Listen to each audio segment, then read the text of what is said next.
Hello, everyone, and welcome to today's webinar. I'm Jonathan Bannister, and I have the amazing Crystal Williams with us. So, welcome, Crystal. Thank you for being here. Yeah, absolutely. Thank you. I'm super excited. Anytime I can have time to talk about marketing, just sign me up. Yeah, it's going to be fun. I think it's perfect timing. You and I are both in Texas, so we've got this heat wave coming through, and it's going to hit 100 here in Oh Dallas today. no. Yeah, yeah. So we were looking at the weather this weekend. So it was like 64 the day we were looking at it. And like 3 days later it was gonna be 98. And so I was like, man, of course. This is why everybody doesn't feel good, Yep. Yep. running through that stuff. So I figured this is absolutely. perfect time to the heat, for the rest of the country is only weeks away. And I think there's a lot of things that are shifting and causing some ruffles in people's marketing and their Mhm. operations. And I think this would be a great time to kind of just get restructured and help people out to make sure they have a successful summer. Yeah, for sure. Now is the time to know what you're doing in the fall so that you can make the most of these summer leads. Because it's very nice when the weather helps. I used to work for Coca Cola, a local Coca Cola bottling plant here in East Texas, and Right. we sold Dr. Pepper and Big Red and all those good things and Monster Energy. So I loved working with those brands. But my boss used to say, weather is a perk, it cannot be a reason. And so I'm like, Yep. oh, that's true. Because we had to battle a couple of things. So, like when weather really turned up, people naturally drank more Dasani water, Powerade, all of Yeah. those things. But also, like if a hurricane came through, man, we cleared shelves. And so the next year, I was like, how am I going to hurdle a hurricane? And they were like, we don't know, but good luck. So I was like, I'm the only person wishing for a hurricane, trying to hit my sales goals. So, and I even tell my own team here at Lemon Seed, like, weather cannot be an excuse. It has to be a motivator Yeah. and a perk to things. So don't get caught up in the good or the bad of weather because it will It change. will change, Especially if you're in right? Texas. Yeah, The way yeah, it works. yeah, yeah. Especially if you're in Texas, I feel like you never know. You're gonna wake up and have lunch and go to sleep in three different weather patterns. By far the most bipolar place I've ever lived when I it comes to weather. agree. I agree for sure. All right, so people are rolling in. I just want everyone to find the. I'm hoping I see a couple clients on here. So, um, Eddie, can you navigate the chat? Can you drop into the chat? Do you have that ability? Boom. All right, there we go. Okay, so everyone, I just want everyone that's here throughout Crystal's presentation, no matter who is speaking, whether it's myself or her, just feel free to drop any questions that you have in the comments because we do want to make sure we can get as many of those questions answered. I don't want anyone to leave the event today and have any questions going into summer. I think you're going to be in for a big surprise to see what Crystal is going to be talking about today because this is something that her and I are very passionate about, like getting the brand on point. I truly feel that now more than ever, with all the cool things AI is doing, I think what it's also doing is it's disrupting digital marketing big time. We are seeing a drop in traffic from Google by an crazy numbers every single day. It is going in the opposite direction, which we knew this was going to happen because, I use Chat GPT. Crystal may use Perplexity or, one of the other ones that are out there. And it's just like people are going to start spreading how they start searching for businesses. But what you can do to get in front of it is be the brand that everyone thinks of whenever their water heater breaks, their air conditioner breaks, their furnace breaks. And that's through branding and that's through educating and getting your story out there before they have a problem. And Yes. that's what I think is the message with digital marketing over the last 10 or 15 years that's gotten washed away. And, and Crystal knows she used to work Yeah. for Coke, like Coke, like Coke's always branding. All right. They're one of Yep. the largest drink manufacturers or producers in the world, and they still market like crazy. Right. Absolutely. You know what I'd love to do is if people that are on the call, if you'll comment like what state maybe you're from and what services you offer that can help me Perfect. kind of customize some of my examples when we walk through this. And so I'd love to know, or if you have a specific marketing struggle, like, hey, tell me what to do with this or that. I'd love to kind of catch up some of those things as I can, do my best to kind of read through that. So, but yeah, so let me tell you a couple of things that I like to like set the tone for so people know who you're talking to. So my family owns and operates a heating and air conditioning company here in rural East Texas. Hence why I sound as country as I do. But I remember the days of a grandpa and then a dad and then a brother working the long days. Like I'm from the days when we dispatched from a radio on a desk. So like base to unit 101. So those of you that like are here that are from the industry, like you are where you've been here, right? You've been around the block. And then those of you that are new and excited to be on the scene, we still have so much fun things that we can do. But I encourage you, like I had to decide, my brother had to decide, my dad had to decide that marketing was just a part of the game. And we needed to get our mindset set around the fact that marketing cannot always frustrate us and make us feel out of control. We control marketing. We just need to have the right mindset around it. And so I come from this industry trade baby, I call myself, because I grew up in it. And so back in 2014, I had like left, as a kid, I worked in the business, answering phones, filing, all those good things. Left, went to college, came back and worked for Coca-Cola, a local Coca-Cola plant here again in Lufkin, and a little super cool place to work. Loved them, worked for a great family. But then what happened is my brother called me and said, "Hey, I'm buying the business from dad, and I need to figure out how can we build our brand even better? How can we retain and recruit new talent? And how do we change the culture at this place to being where people want to be a part of something fun?" My dad had already taken lots of great, at the time, very forward thinking marketing moves. We were the very first ones to wrap our vans in our area. We had a jingle before jingles were cool. He was aggressive. I remember the day that he told my brother and I that he was going to spend $280,000 in marketing. So we were doing about $3 million. He's like, I'm about to spend $280,000. I was like, what in the world? How are we going to do this? And my brother, I remember thinking, you're crazy. But my dad knew the long-term effects of a solid marketing strategy and plan. And listen, we don't even have a super disruptive brand. It's a very traditional, family oriented brand. It's not like wild neon green lightning bolts and Lambos. It's very much just a cool brand to have. So we really leaned into it, and we went to town, working those relationships then. And then my brother calls me and says, "Are you willing to come work over here with me?" Thankfully my family has a great relationship, so I went into work. So those of you that are in family businesses, one of the first things I did was tell myself my brother is the boss. So I really had to set the tone there so that everyone noticed, like, Crystal doesn't just get her way. I set the example. I tried really hard to set the example, lead by example. So if I had a culture expectation, I was above and beyond that culture expectation. All of those things. So that was my sole job for our company. And when I came in, we were doing, I don't know, let's call it $8 million. When I came in full time, probably. And we just took off. But I think the reason, I don't want to take credit for that, because my brother had to turn the operations around. Turn them around. He had to push them out further. Like we had to go past what we'd always done. So we're 50 years old this year. So we had to go past what my grandpa had done and what my dad had done. There was just a big shift happening at that time in our industry. It's right when best practice groups were coming up. It's right when, all of a sudden everybody was going to iPads, and all the technology was really hitting into our space. And so we just kind of owned it.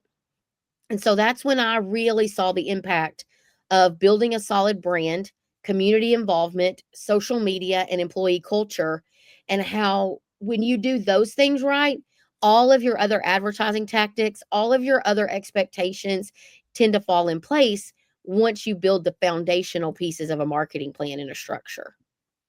100%.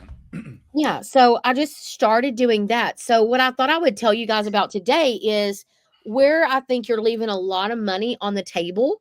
And Jonathan, you interrupt me at any time. I think everybody, not everyone, a lot of you. And if you're just joining, I'd love for you to go into the chat, drop where you are located and what you're doing. I see you, John from Pittsburgh. Thank you very much. But I, what I want you to realize as we talk through this a little bit is, we have to have expectations of ourselves and of our marketing, and we have to have patience. And those are two things that a lot of people do not like, expectations or patience. But marketing, so many of us are focused on the lead that we can get right this minute.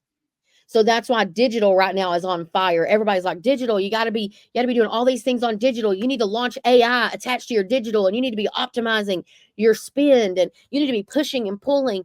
And sometimes I'm like, yes, all of that is true. But do you know the secret to making all of that perform better naturally is a better brand? So many just jump right to the digital piece, and they're like, I don't know why every marketing company lies to me. I hear that all the time at Lemon Seed. People will say they'll get on a call to talk about working with Lemon Seed, and the first thing they say is, I can't trust a digital vendor. And I'm like, yeah, so that's not really true.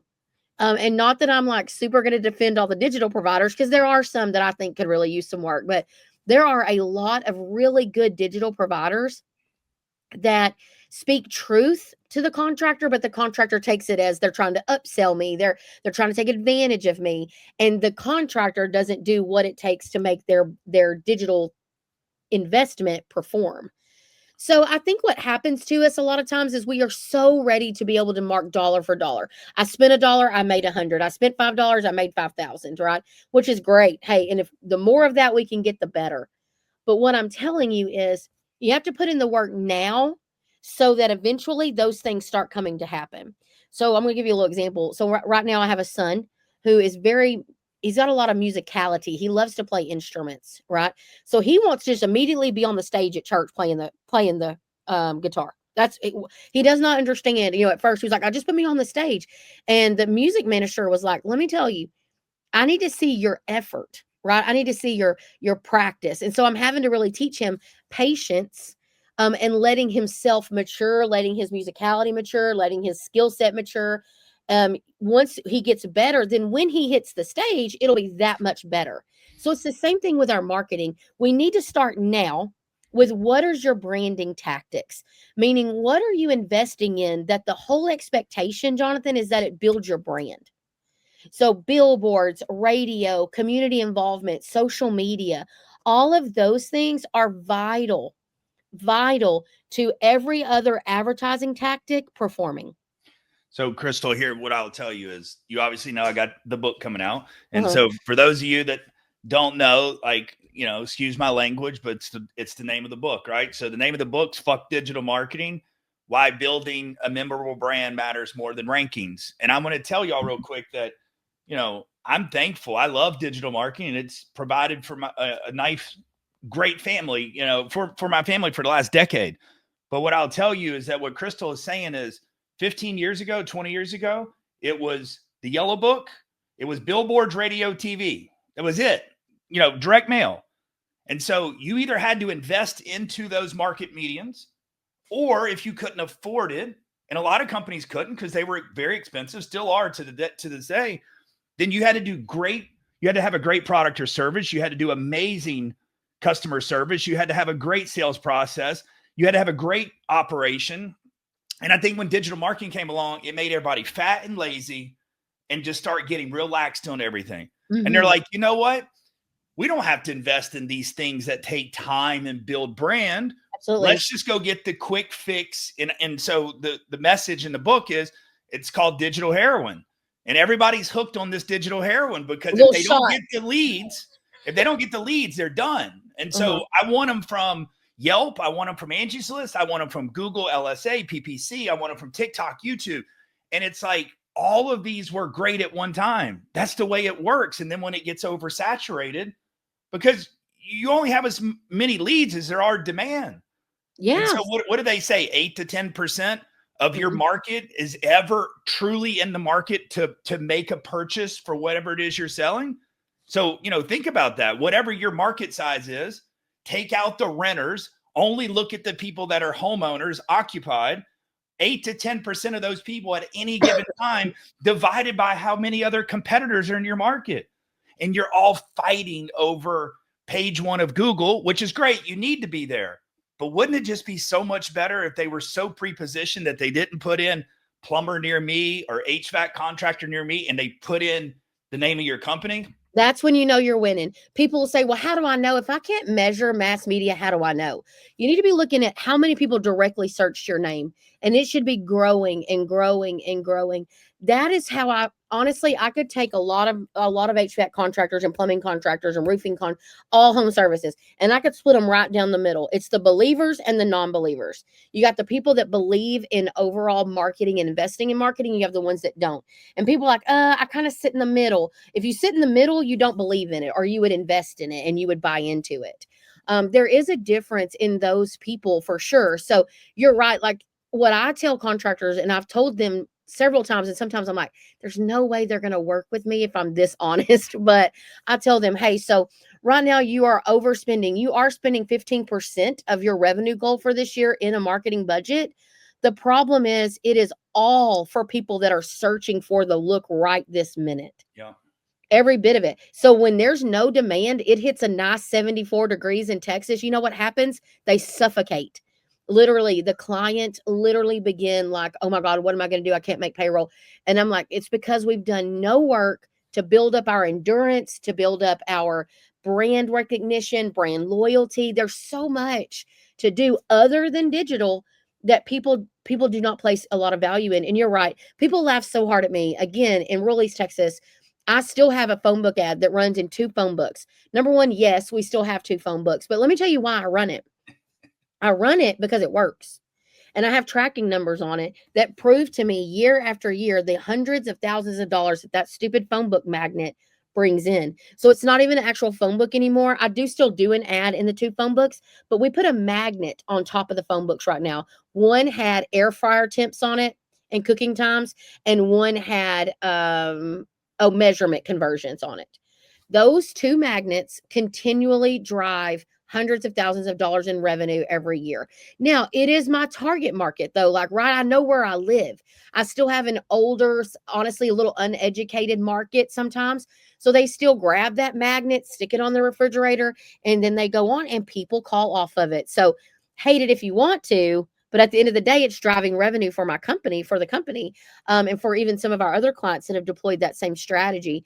But it also is a point that I like to prove that you cannot get on a call with someone that's from a different area, with a different budget, with a different brand, and expect to have the same result with the exact same strategy. Yep. Like Lemon Seed was born to create custom strategies because so many people are on social media, and you know this, and Yep. one little micro influencer dude says, let me tell you what I do. I do, this random, ad on, and it's killing it for me. So what do all these contractors do? Like little puppies, they just go start doing it. And they're like, this didn't work. It was terrible. And I'm like, you're in rural Tennessee. He's in LA. That's why that didn't work, And so my biggest encouragement, honestly, to contractors is one thing: run your race with your brand and sit down and get rid of all the noise that's out there right now.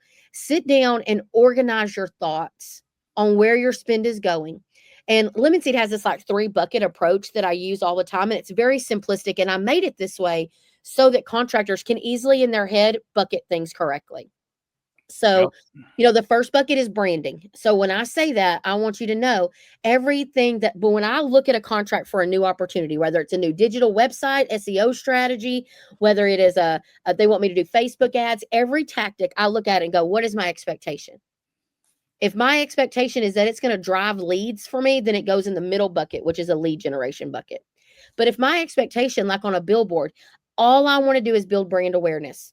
My expectation is that my direct traffic and organic traffic grows so that I can see that I'm actually getting more people searching my name. That's what I put in the branding bucket.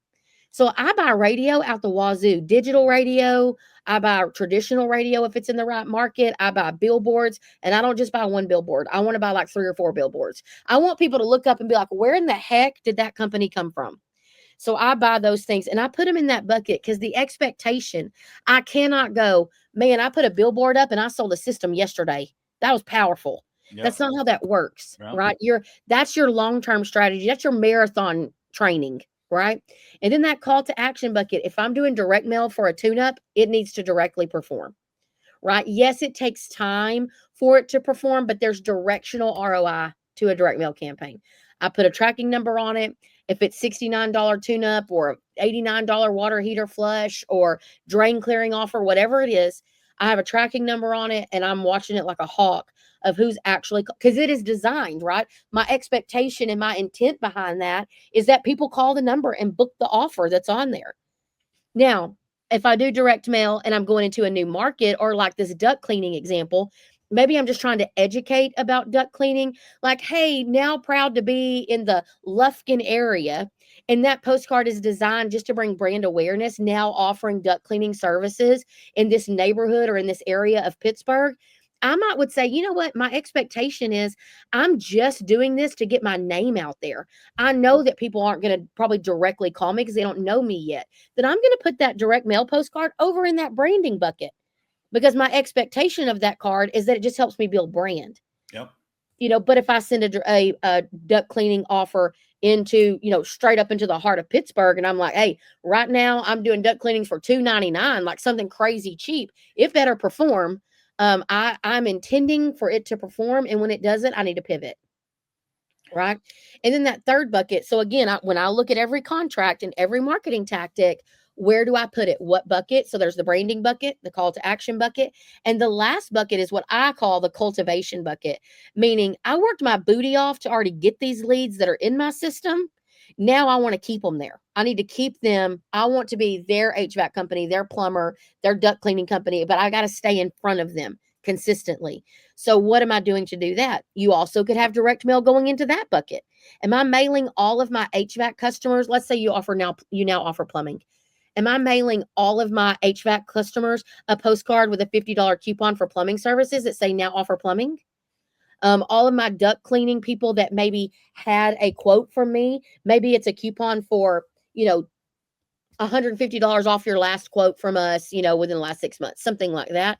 Again, what is the intent of the tactic? And once you get your brain wrapped like that, most of you will see that probably you have one of those bucket is overflowing. You either are doing tons of branding and no call to action, tons of call to action and no branding, or you're literally sucking your actual client base dry because you just keep going back to those people and aren't focused on getting new customers.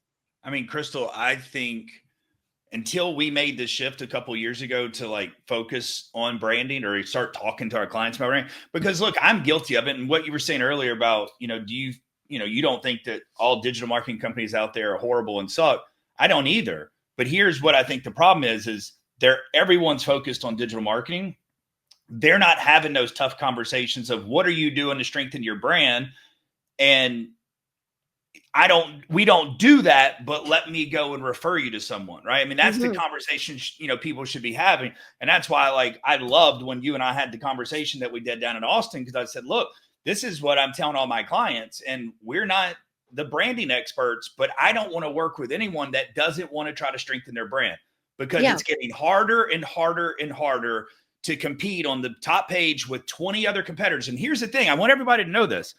You just have to think of the way your brain works, because everyone's is going to work very similar. Our brain is going to gravitate naturally to things that is familiar with them. All right. So think about this. Someone has a problem and they're in that fight or flight moment. Their water heater explodes. They woke up today in Texas. It's 100 degrees. Their air condition doesn't work.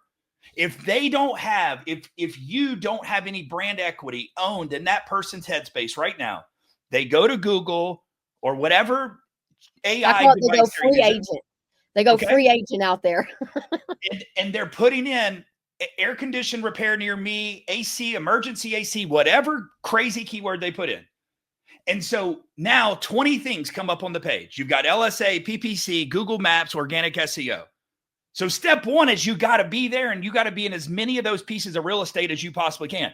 But here's how it works. The person that did not have a company that they were specifically looking for, their brain, if they see something that looks familiar, and they may not even know why, their subconscious may say that logo looks familiar. I've seen their billboard or their truck or their TV commercial. So if someone outspends you on branding already, you're probably going to lose that click to that company. Yep. Because they're investing in branding and they're on page one of Google. But everybody else just wants to be on page one of Google because that's what they're being sold with a sea weak of others. brand. Yes, in a sea of others. So let's just hone in on someone like branding. Like, what does that even mean? Like, I have a brand. So odds are what you really have is a logo. You got a truck wrap. That's not a brand, right? That is a visual interpretation of a brand. And so like right now, if you were to put your logo on a wall up on a wall and compared it to all the other logos in your area, is it unique to you, or could anybody else just replace their name? Like, if you're Williams Heating and Air Conditioning, could it also be Smith's? Because there's nothing special about it. Smith's or Jefferson's or whatever, Reagan's, whatever it is, odds are it could be.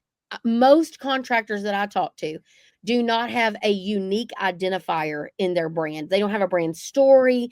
They don't have a strategy, a true strategy for building their brand. What they have is somebody that they trusted gave them a logo, right? So a stamp of approval on something. And so right now, what I think Lemon Seed's really good at is we want to hear who you are. And listen, I don't need a sob story. Not everybody has a sob story, this big story of overcoming. If you do, great. You should tell it more.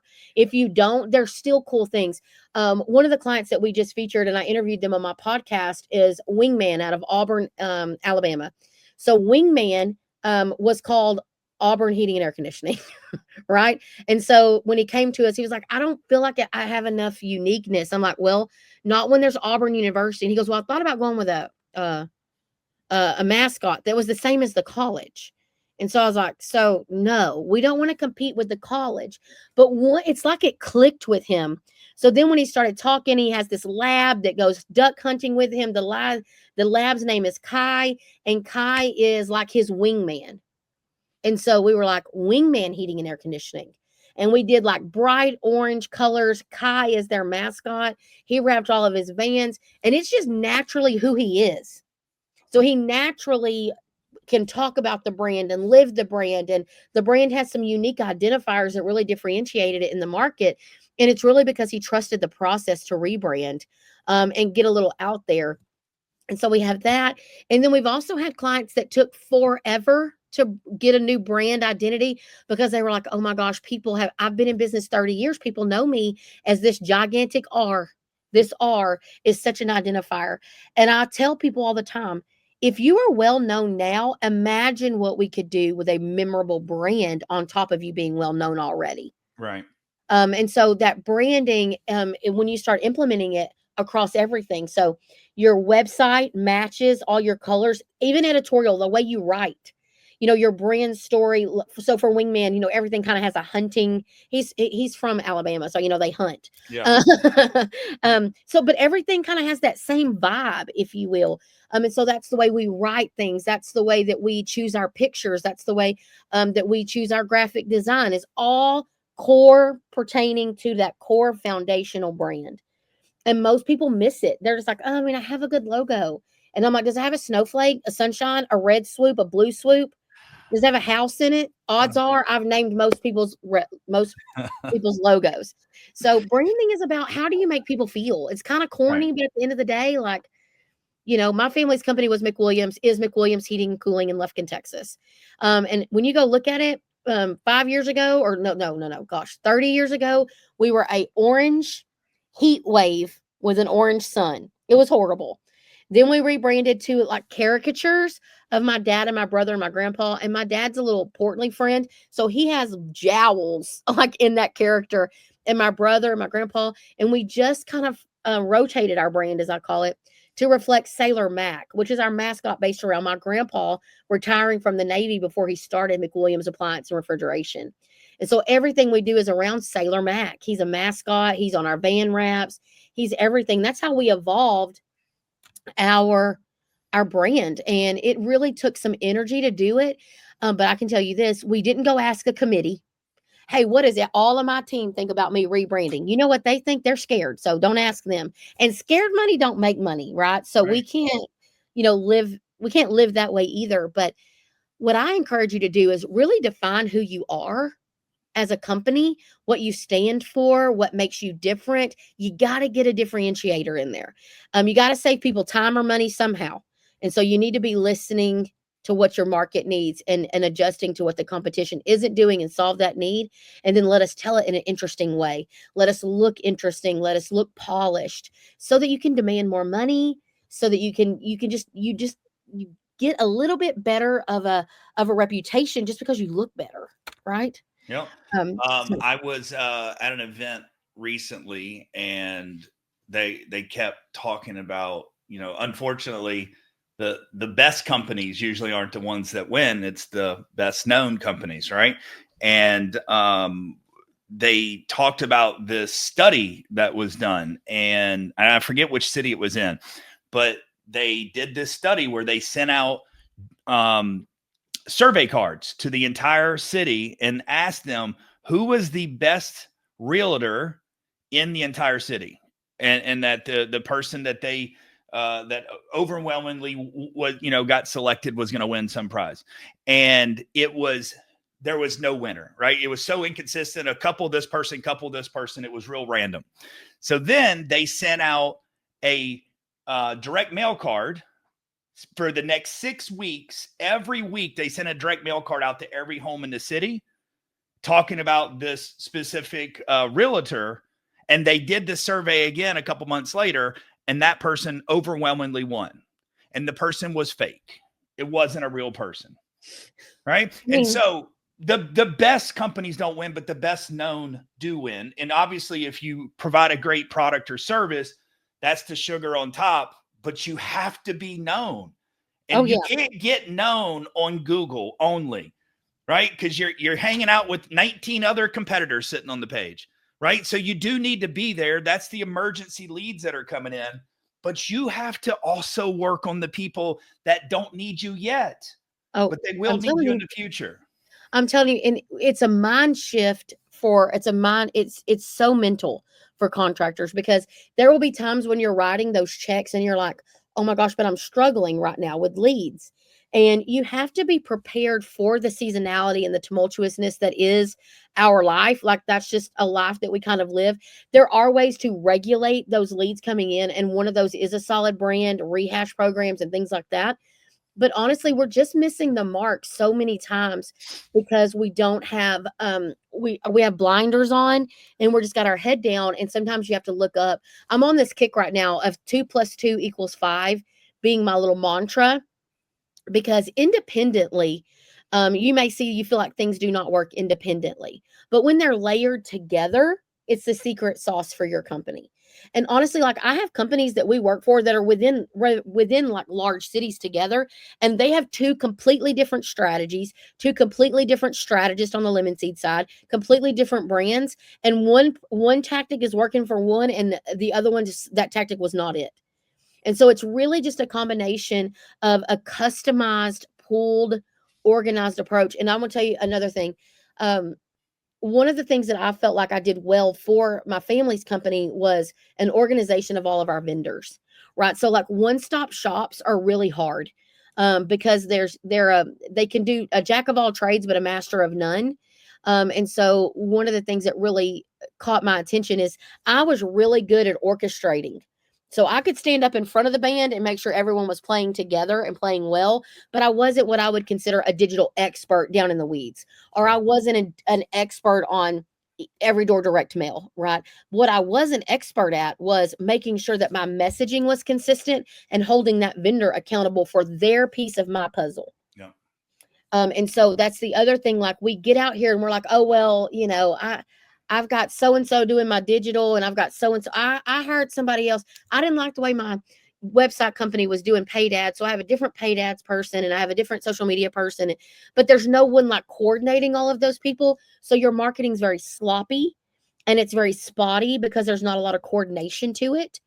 And so that's another big thing that I think people are missing, and Yeah, they that was always the think, big reason why I was like, well, we've got to do something together, because I think you're the missing component with all of our clients, because that would give them the peace of mind to know that there is someone coordinating it and managing it and making sure that the message is on point, the brand identity stays on point across the entire, whatever the campaigns and stuff that are running. And Yeah. And listen, most of y'all are running companies, right? So operators are what grows companies, right? So as much as I'd love to say, man, marketing, we're the whole reason you survive. I learned this from watching my brother. I could implement all kinds of cool ideas.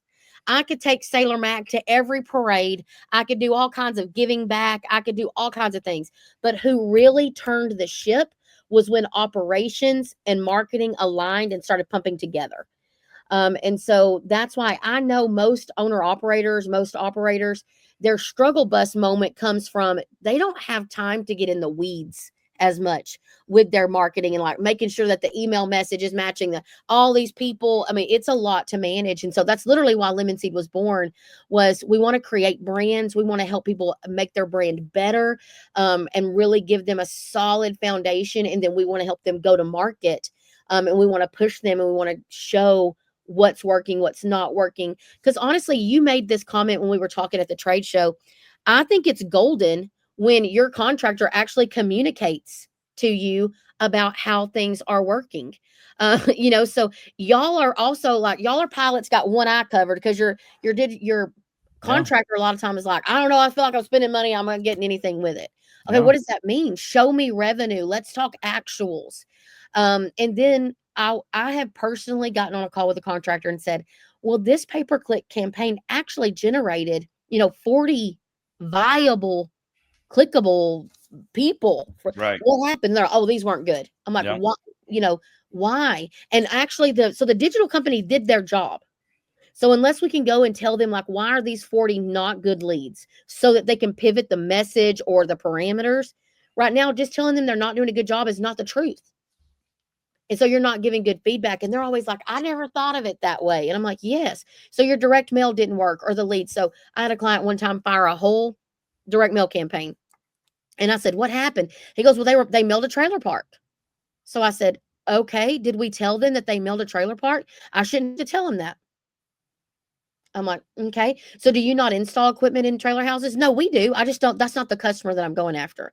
I was like, sir, it's March. We will take any lead that comes in, and we will go install.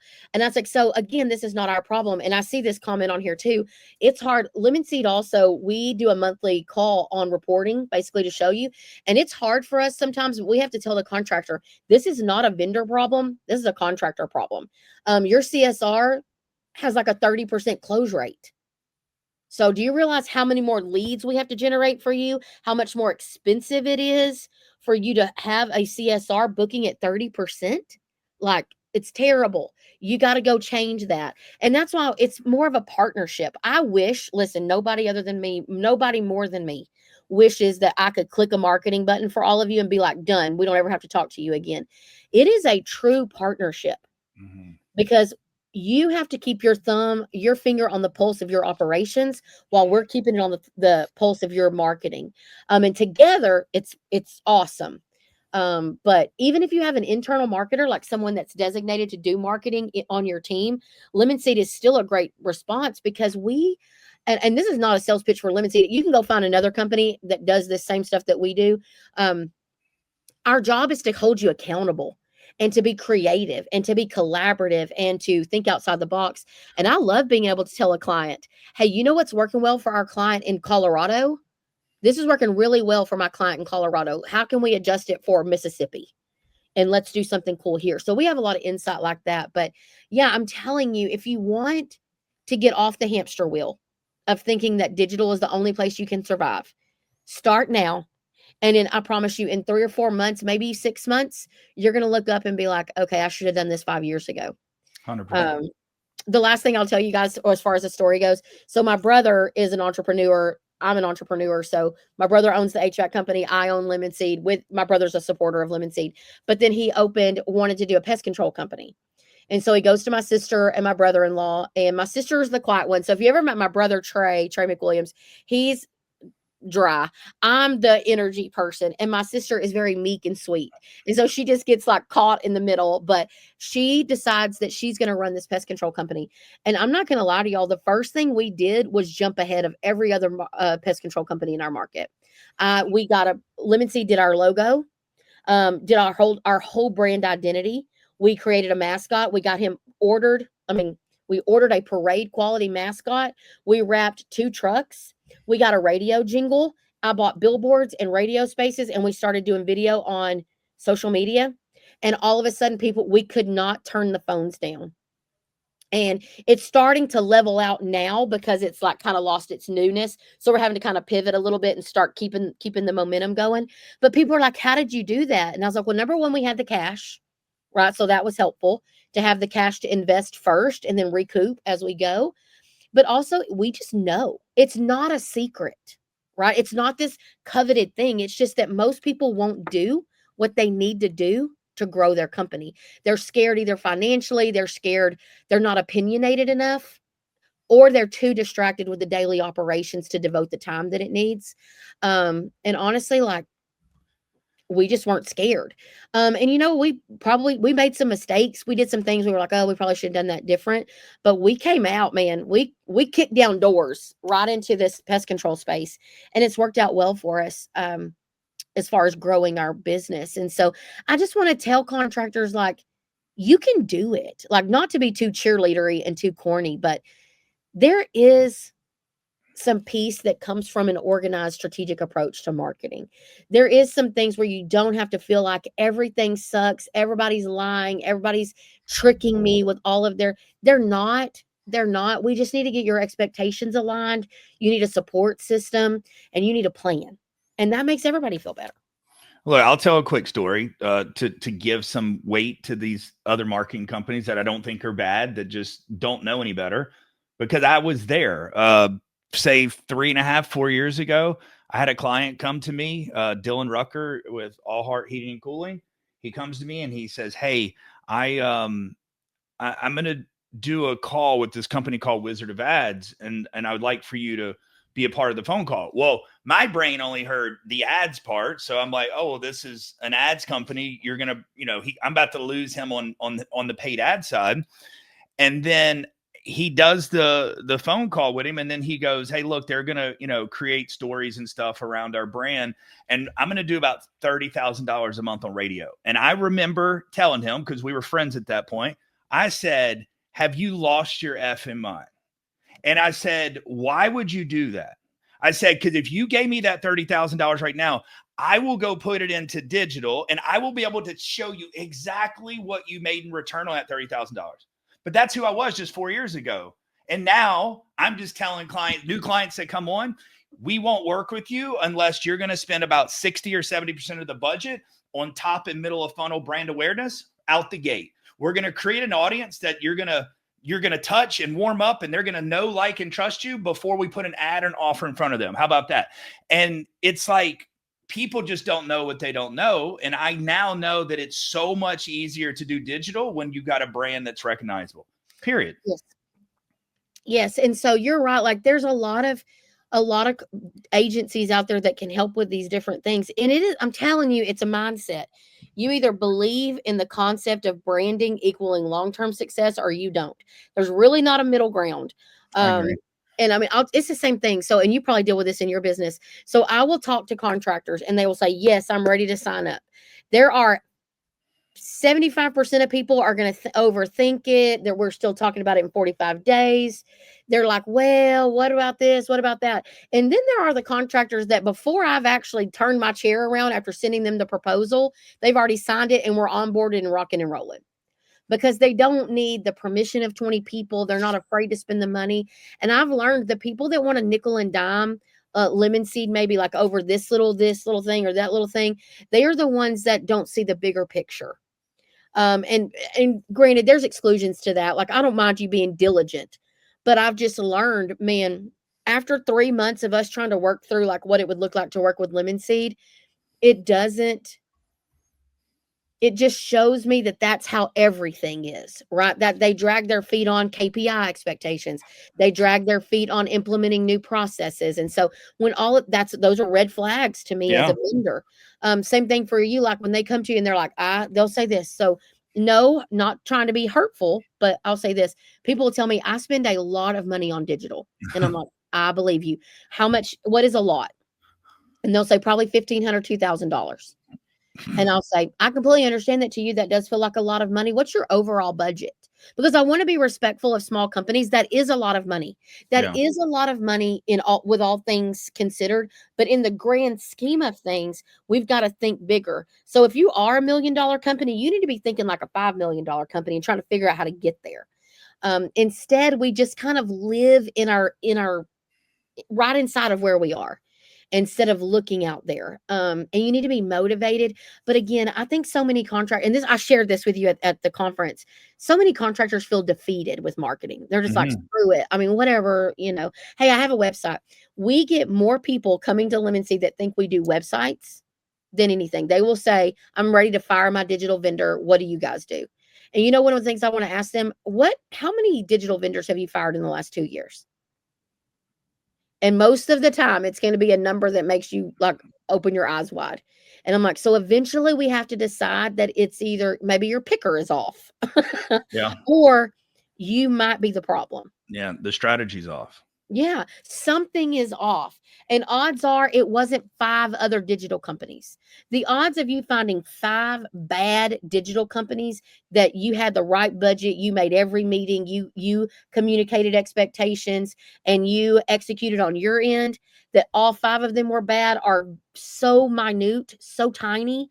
So then I just start asking them, well, and it's always a mixture of excuses meets validity, right? So, they couldn't explain something to me. So again, I just don't want contractors being jaded so much. Like there is joy again in marketing your company. There is joy in watching your company grow. Let's reinvigorate your team by letting them work for a good brand that's well respected. And let's fix some of those things. And the goodness will come. The goodness will follow if you just trust the process. So one thing that I like to tell people is 6 to 8 is the number of touches that we've always heard since the beginning of businesses. It took 6 to 8 touches for someone to remember you or to move forward with you or do business with you. And that number today is 16 to 18. Right. And so, and if everybody thinks about that, that shouldn't be a shocker to anyone because, Crystal and I have been married for a long time, so we don't know it, but you can swipe right to get girlfriends and boyfriends, and you can just get on TikTok and just swipe your finger as fast as you want to. The attention span is so short of people. You have to spend so much more time and resources to touch people so that they do remember you. So when I ask people, I'm going, well, you don't have deep enough pockets to touch your whole service area 16 or 18 times. More than likely you don't, depending on which market you're in.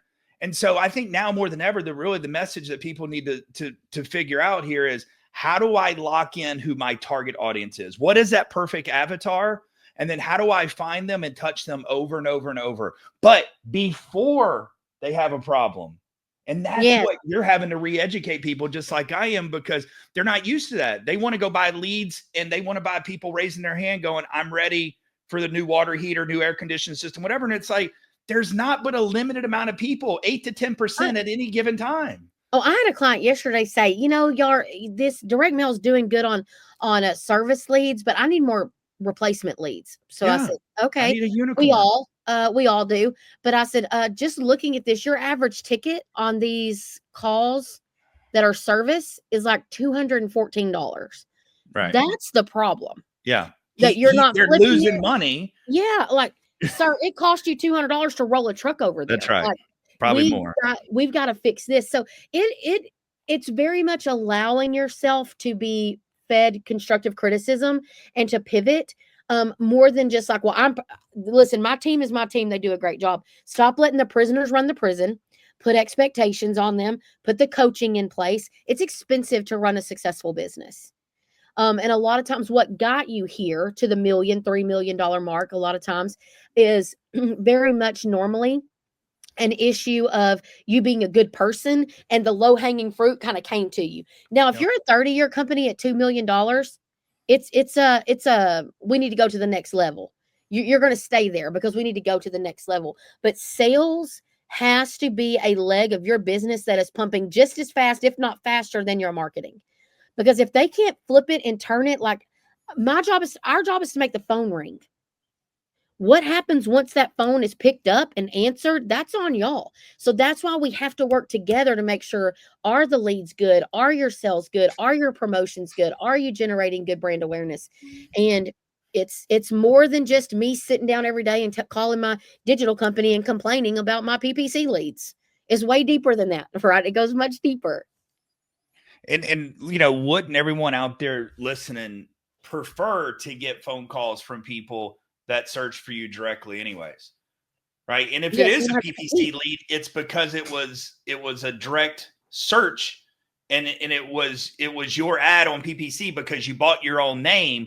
Like, that click is going to be a whole lot cheaper, but I would much rather and prefer getting that one than fighting for something that, again, nobody knows who you are. So it's just got to get this the Google lottery. You just got to hope that you get selected.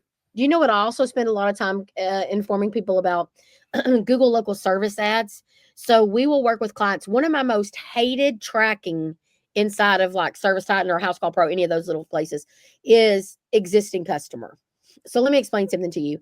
If you came out to my house 10 summers ago when you were 17 and put 2 pounds of refrigerant in my unit, and I now called you back in 2025, listen, odds are I forgot who I called. So I'm not your existing customer. And wherever I came from. So I have to tell them, they literally clicked on a Google local service ad. And they're like, yeah, but they're my customer. I'm like, they didn't even know your name to go search your name. They went free agent out there. They went and searched a random keyword, AC repair near me. Your name popped up. And by the grace of God, they clicked on you.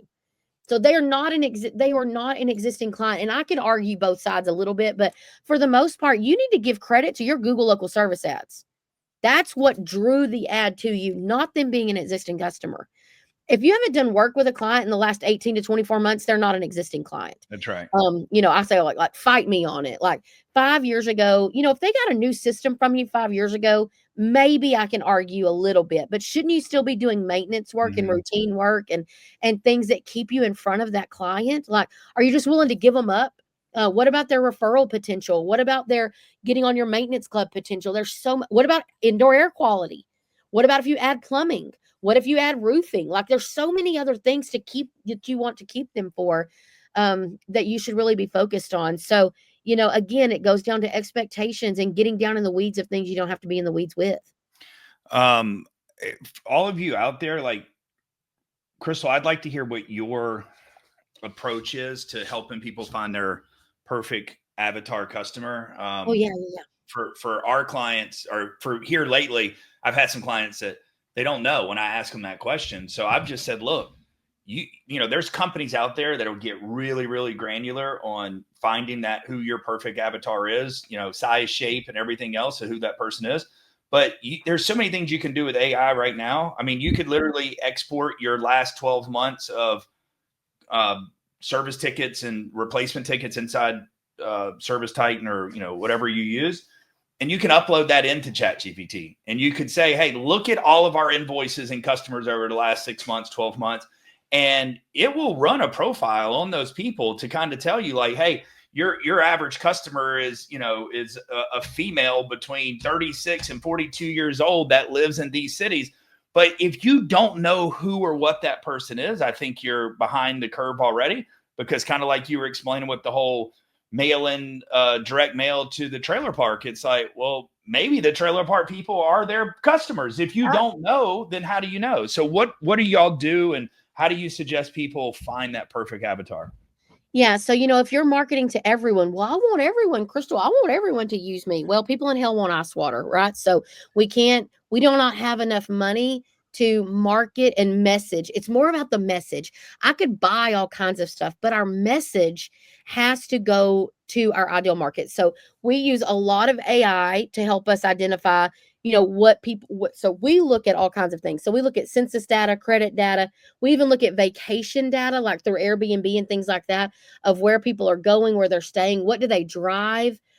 All of these unique characteristics, maybe even idiosyncrasies that people have that create this exact person in my mind. I have a whole presentation that I give on this, and I start the presentation off by describing my neighbor. And I give all these little details about what she does. And again, in East Texas, she goes to church, she's in the choir, and I give all these pieces out. And at the end, you fall in love with my neighbor. You love, Lufkin Linda. You love her because you know who she is. Like you're so, have so much emotion towards that relationship because she feels like somebody that you would know next door, like the lady next door.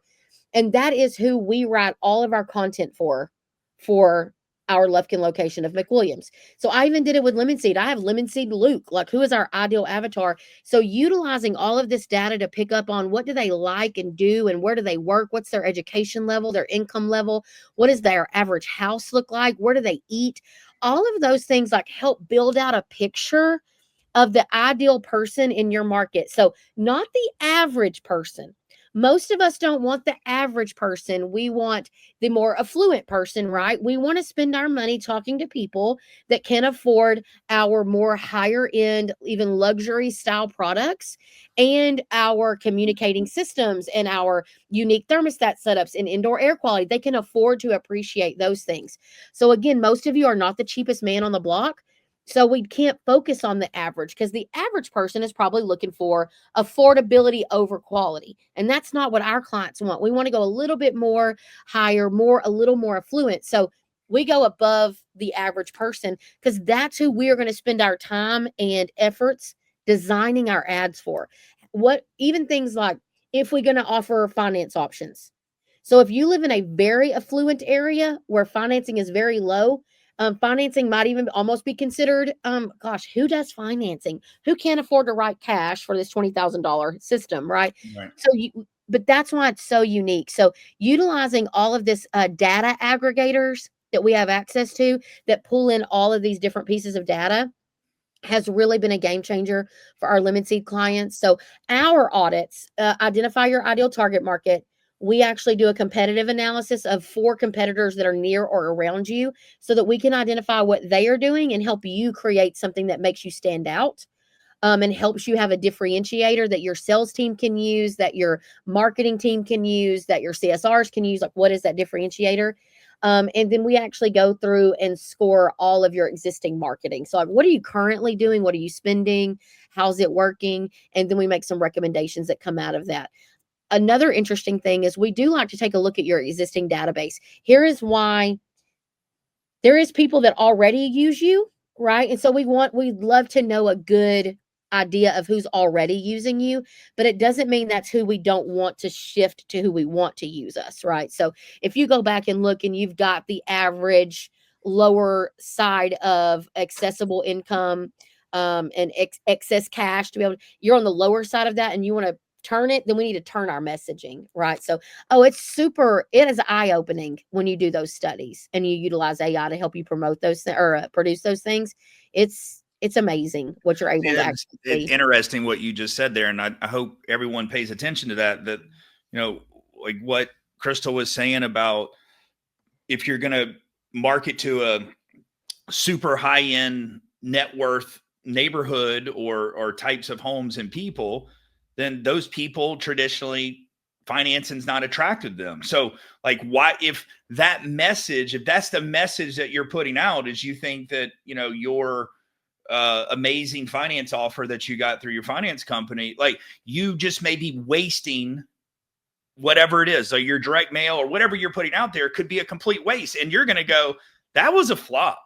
Like Yes. we hit the most high end people, blah, blah. And it's like, well, because the messenger was wrong. Or you're sending very like quirky, funny things about being broke to very affluent people who like, Right. oh, why would I use them? Yeah. I mean, it's a game. Marketing is a game of chess that you sit down and you start making moves, but you never get to get up. You never get to get up from the chess game because you're always moving, right? Right. There's really never a checkmate. There's good wins, like powerful moves where you're like, score, that was good. But it's only a matter of time before the market shifts or something changes and you've got to pivot. And so it's all about being flexible while having your eye on that ideal target market. It's game changer.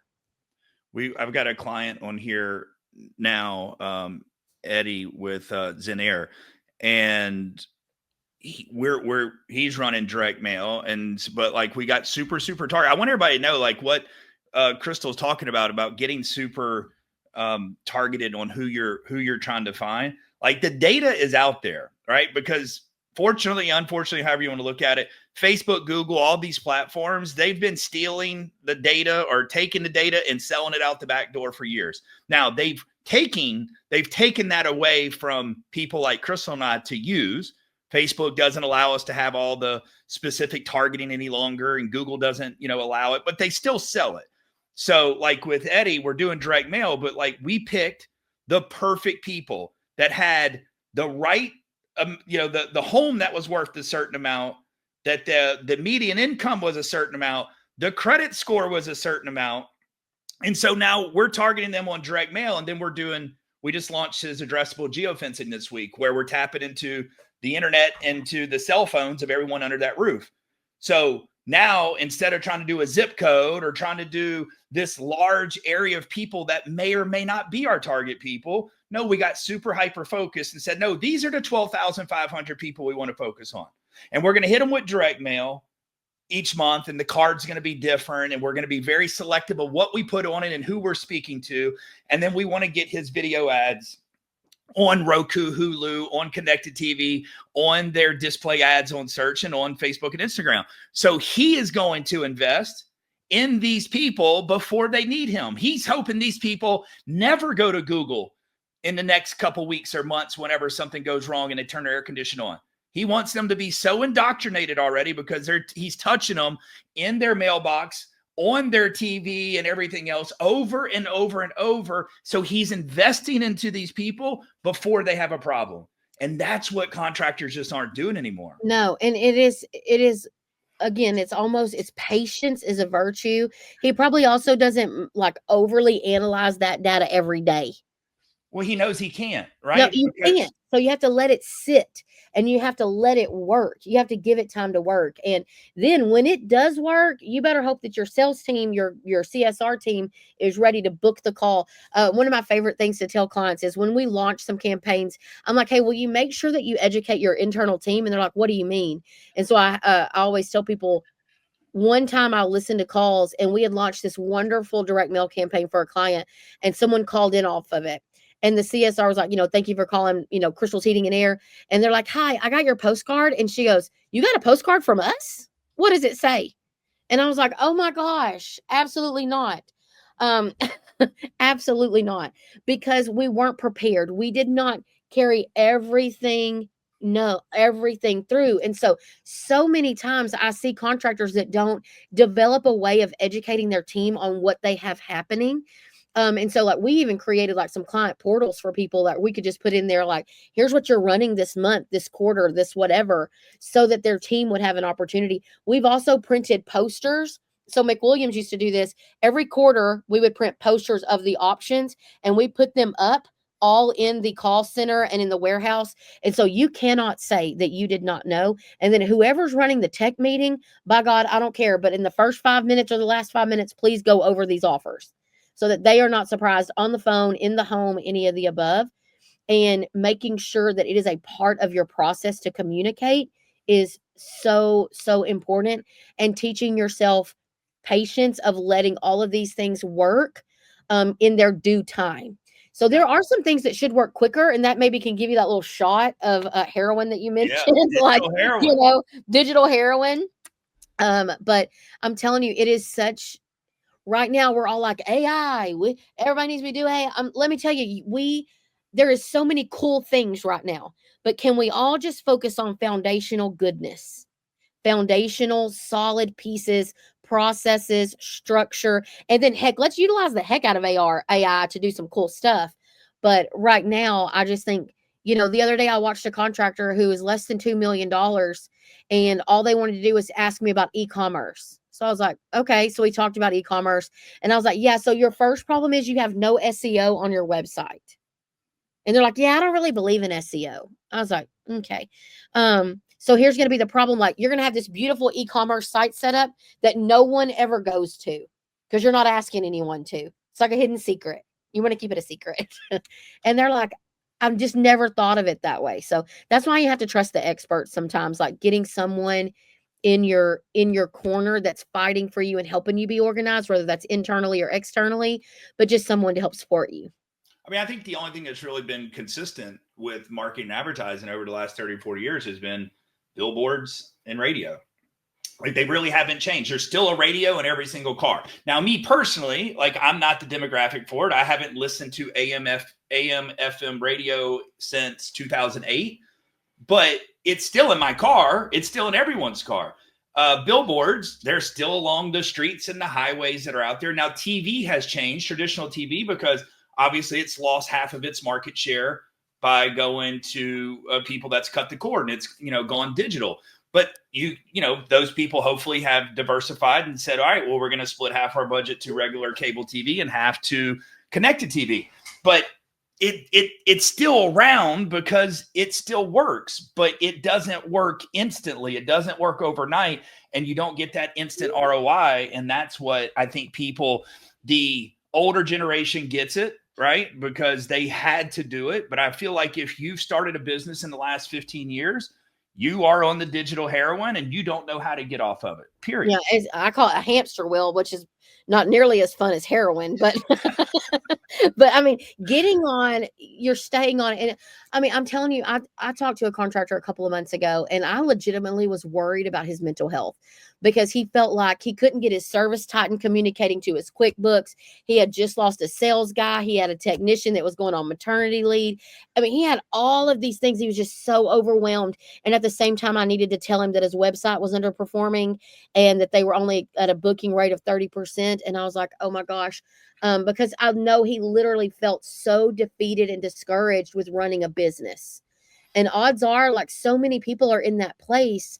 And I mean, I'll be honest, like, we are so motivated to support clients in the marketing because we know it can be so draining because it's just not your space a lot of times. Like, Right. You're really good at installing and fixing heating and air conditioning and plumbing functions of a home. What you're not always great at is a great HR guy or a great marketing guy or a creative guy or girl, whatever. Yeah. And so it can be very daunting to you and you just kind of give up and you get real lazy with it. And then you're mad when you can't hit goals in slow months. And it's definitely a challenge to support people, but definitely, I've said it 10 times now, but definitely a mindset of That's how right. you can start trusting the process of a good mixed up, diverse marketing strategy is what it takes. Yeah, omnipresence. And that's the word I like to use is, there's so many things out there. There's so much noise. Again, you can swipe right to get girlfriends and boyfriends, and you can go through YouTube shorts and TikTok videos and just plow through short form. I watch my kids do it. I mean, it's crazy. So I'm just telling you that the generations that are coming up their attention span is going to be so much shorter, and you're going to have to hit them quick and get your message to them quick. It needs to be consistent, and you need to hit them on every platform they can be on with the same consistent message. And when you touch them enough, 14, 16, 17, 18 times, they're going to remember you. Your brand is going to stick out, and you will actually have brand equity. All right. In the book, I talk about there's 3 levels of brand equity, at least in my opinion. And so the 3 levels of brand equity are: level 1 is you've touched them 0 to maybe 2 or 3 times. Now think, in the old days, before like digital was everywhere, 2 or 3 touches, you're half of the way there to the 6 or 7 you've always needed. But if you've touched them 0 to 3 times, you have 0 brand equity with them. And when they have an issue, plumbing, roofing, HVAC, whatever the problem is, they're running to what, always been Google, right? Google's obviously losing their monopoly at this time. They're going to run wherever they're going to run to, and they're going to put in HVAC repair near me. All right. And so because you've only touched them 0 to 2 or 3 times, more than likely their brain isn't even going to gravitate to you if you are on page 1. That is the wild, wild west Google lottery. they're not ever going to go to page 2 because there's 20 options on the page. Why would they need to go to page 2? So you better be on page 1 and you better just hope and pray you get the click. That's how that works. The second level of brand equity is you've touched them maybe 6 or 8 times. Think about that, guys. 6 or 8 touches, and you're only at the middle of the road. And what's going to happen with those people that you've touched 6 or 8 times? They're still going to Google or Gemini or Perplexity or ChatGPT.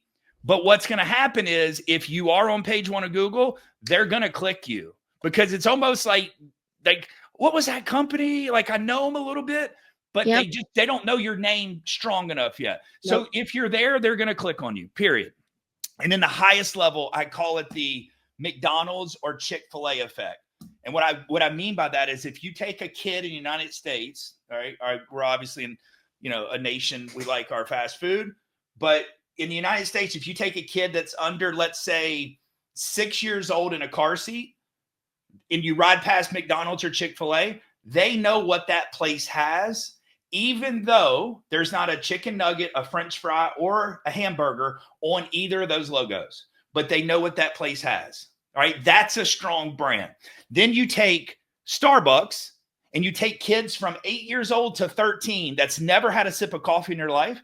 You ride past Starbucks, they know what that place has, right? And so I tell people, you got to become the Chick-fil-A, McDonald's, or Starbucks of your local home service business in your market. And the way you do that is because these are multi-billion-dollar companies. They still market and advertise like crazy. I'm telling you, because it's tried and true. Yep. It's tried and true. Definitely. It's just, you're missing the mark when you can't do it, but it is attainable to have a strategy. It is attainable to get a brand built and organized without having to restructure your whole company, right? Most people tell me the biggest reason that they don't freshen up their brand or rebrand or anything like that is, well, I'm just scared of the money. Well, let's create a schedule of when you're going to wrap things and when you're going to do things.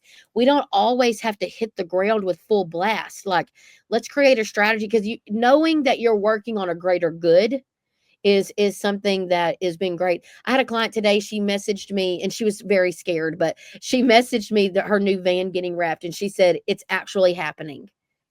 And she said, even the company where the wrap company was doing her new wrap, she said, I've already gotten so many compliments on the colors and the implementation of our new, they do a little mascot.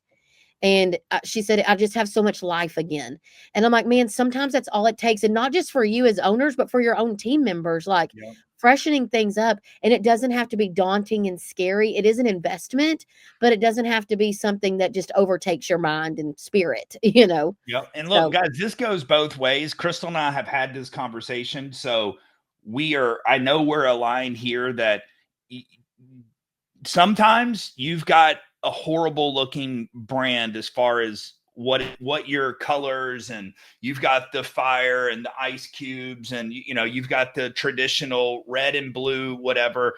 But sometimes that's not gonna fix everything. Like, I want everyone to know that I've seen several people get misled thinking, if I just go get this new logo and mascot created and I go to the industry experts and get my new truck wraps, that's going to make me a multi-$100 million company. And I'm telling you, that's not what's going to happen.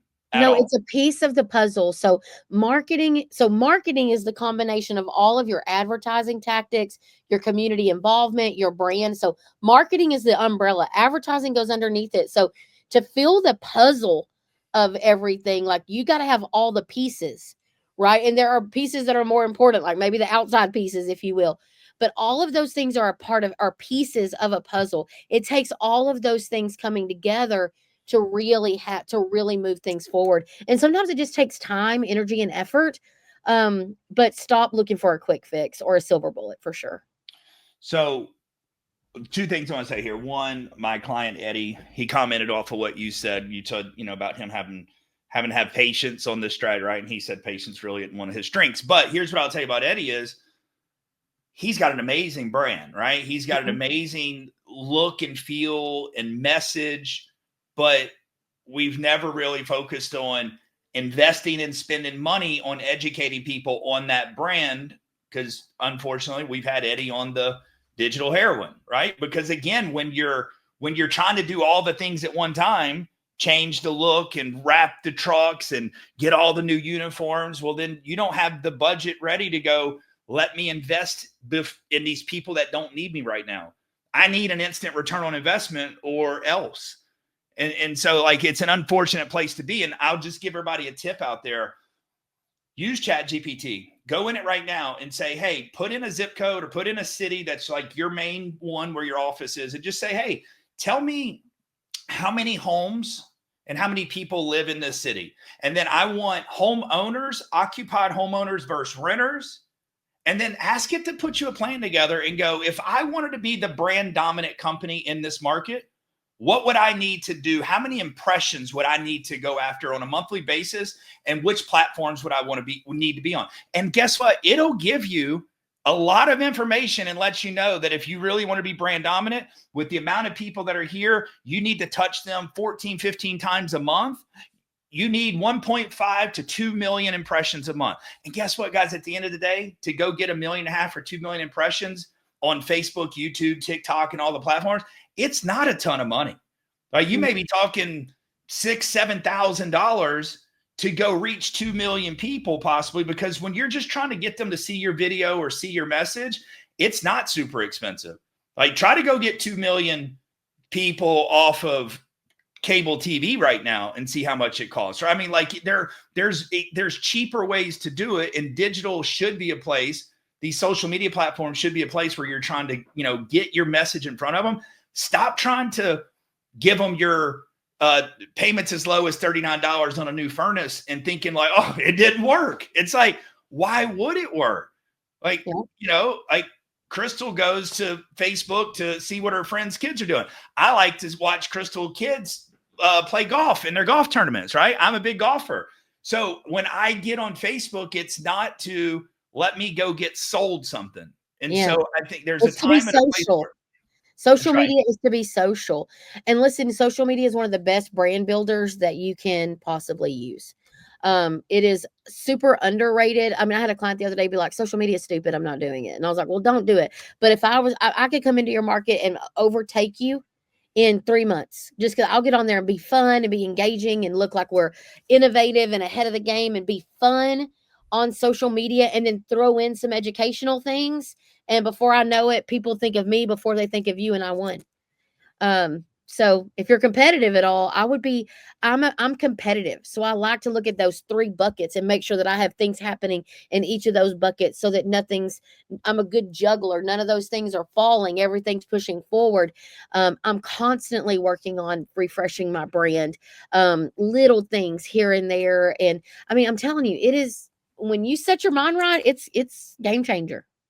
Well, I think one's for long-term growth and one is a short-term mindset. And like you said, it's all about mindset, and people have to change. So we'll get ready to start wrapping up here. The other thing, Sam Wakefield has been here, who's an amazing sales trainer in the industry and put on a great event in Boston that I was able to go to and speak at last week. When you made the comment about people in the company not getting the message out about what the offer in the campaign is, like, he talked about how it's the most frustrating thing, because he said it kills the sale in the home when the salesman finds out about the offer for the first time, when the homeowner hands him a flyer of the ad. But it happens all the time. Yes. But again, if you had someone like Lemon Seed as your strategist that's putting this together, then they're going to put something together that says, listen, here's the one pager, give this to the team. The next meeting, everyone has to have this damn thing memorized. Give them a test if you have to. They can't go get into the truck until they can, repeat it back to you and tell you exactly what the offer is and when it expires, X, Y, and Z. I mean, we made a postcard that kind of stuck to their visor. We've made a digital one that goes on the lock screen of their iPad. I mean, there's tons of ways what I tell them is, it's always knowledge is power. So if you want to get your average tickets up and you want to hit some spiffs and you want to be rewarded, we are giving you tools to be successful. If you don't use the tools, you can't say that we weren't supporting you and making more money. Yeah. And so here's the tools that you need. Here are the offers that are on the table. Here's what you can do. Here's how you close more. Like, it's just to support the sales team. Marketing's job is to support the operations and driving more business and revenue. And the more you can support and whatever that looks like, the better you're going to be. 100%. How do people reach you? How do people work with you to get started? Yeah. So lemonseedmarketing.com is the easiest place. There's a little contact us. I say friends and family talk free. So I'd love to just schedule a discovery call. If you're interested in, I need help with my brand, or Crystal, I just need help having a strategy, like help me get organized with my marketing and know what's working. It's a free discovery call. Normally they take about 45 minutes to just talk through, like, what do you need and what does Lemon Seed offer? And are those a good fit for each other?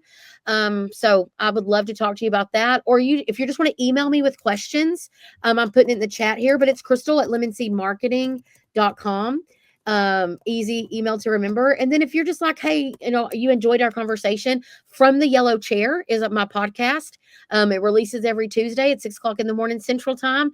And it's always about something to do with marketing and branding. So 3 different ways to kind of get in contact with us or be exposed to the Lemon Seed team. We're all things yellow, all things fun, but we definitely have a heart for supporting contractors. So I want to plug one thing in there real quick, is to say, like, to give an example of the difference between maybe your digital marketing company and someone like Crystal and her team. Right. And so I recently had a client give me this example, which was, and it's funny because I've got some clients on here, so they've probably had this ad ran by us. Like, when it comes to the major holidays, let's say Valentine's Day, we say, hey, go get a gift card to a local restaurant. And, we're obviously going to be promoting and supporting that local restaurant, but let's get people to engage with the post locally so that we can give them the $200 gift card to go and take someone out. But one of my clients spoke to Crystal, and her suggestion, or her team's suggestion, was go get 100 roses and go hand them out to the women's shelter. Right. And so, like, think about that from an impact standpoint, to where when you can shine that light where you're touching the community in this completely different way. But that's how a digital marketing company thinks compared to how a branding and strategy company thinks. And it does get a little confusing. A lot of people, like, they just think they think marketing equals digital, and it does, but there's so much more to it, so much deeper than we can go. Yeah, I think it's the message. I just think no matter what you do, billboard, radio, or straight digital, if you don't have a message that's going to resonate, and that could be funny. That could be, this serious, emotional thing. It could be stories. It could be jingles. But you have to have something that makes it you, and then it's got to be consistent. And I think a lot of people don't have that. That's what Crystal and her team do. So, Crystal, thank you so much. Yeah. And would love to do this again. And I hope all of my clients at Top Serve come and join forces with you. Because I know it'll make our lives a whole lot easier over here. Well, and if they mention Top Serve to me, I'll make sure that I give them a little discount on something just for being cool. Perfect. Everybody say you're with Top Serve, even if you're not. If you're out here, you're going to get a discount. All right. Thank you so much, Crystal. And everybody have a great summer. Bye. Bye.